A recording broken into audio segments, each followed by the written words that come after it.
The history of Buhari's anti-corruption fight. President Muhammadu Buhari campaigned and possibly won the 2015 election with a key focus on uprooting corruption from the Nigerian system, and that area seems to be one point where many Nigerians have applauded him.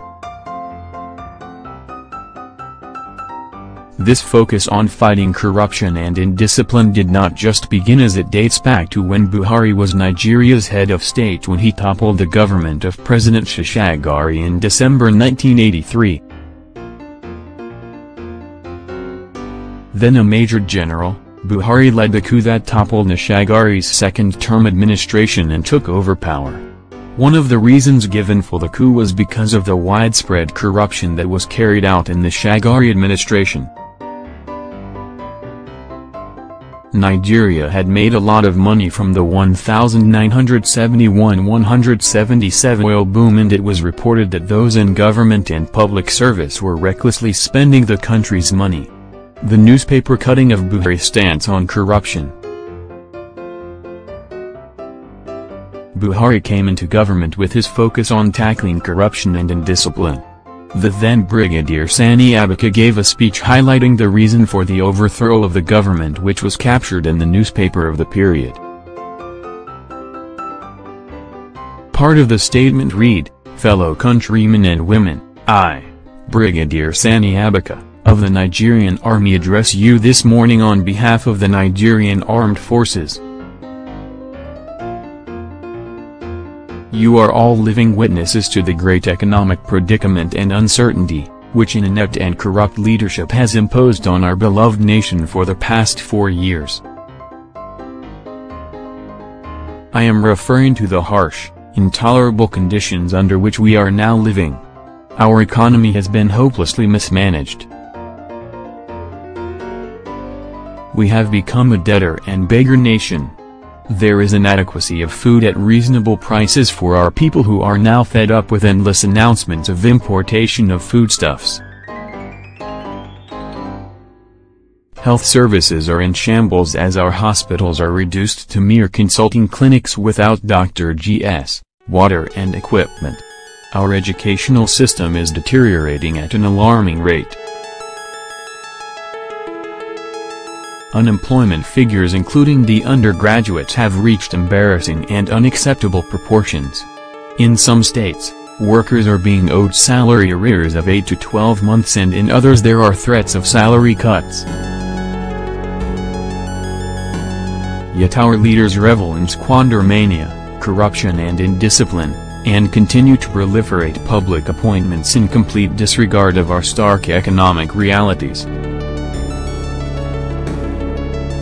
After due consultations over these deplorable conditions, I and my colleagues in the armed forces have, in the discharge of our national role as promoters and protectors of our national interest, decided to effect a change in the leadership of the government of the Federal Republic of Nigeria and form a federal military government.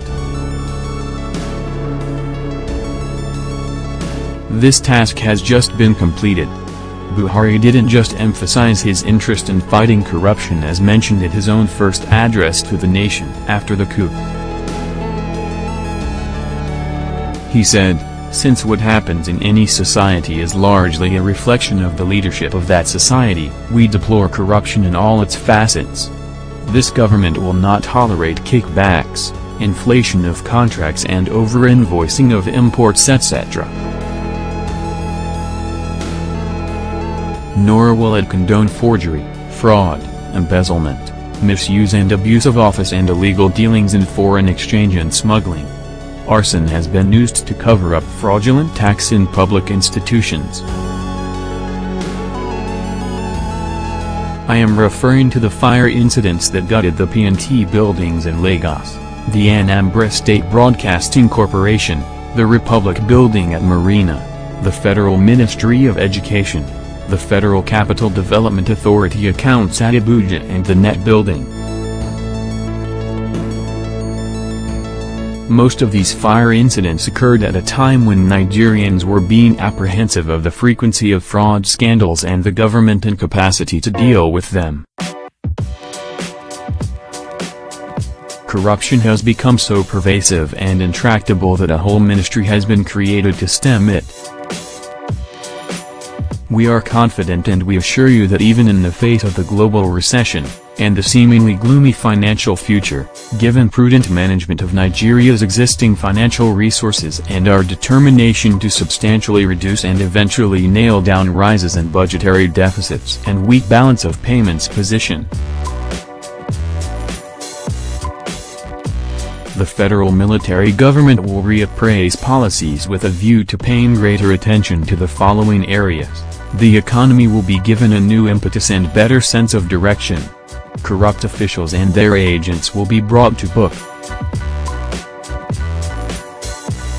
The history of Buhari's anti-corruption fight. One case that epitomizes the seriousness of Buhari's anti-corruption crusade was the Dikko affairs. Dikko was a former Minister of Transportation during the administration of the toppled Shagari government. As soon as Buhari came into government, he fled to the UK as there was allegation that he stole $1 billion in oil profit while in government. In an attempt to bring him back to the country to face trial, the Nigerian government collaborated with a former Israeli Mossad agent to smuggle Dikko out of the UK. The plan was however botched as security operatives were alerted, who swooped in and rescued the unconscious former minister where he was hidden in a luggage. It didn't come as a surprise to many when Buhari returned on the campaign of fighting corruption in 2015. Although he described himself as a converted Democrat, his position on corruption seems to be the same with the renewed vigor the Economic and Financial Crimes Commission, EFCC, has been employing in dealing with high-profile alleged corrupt politicians.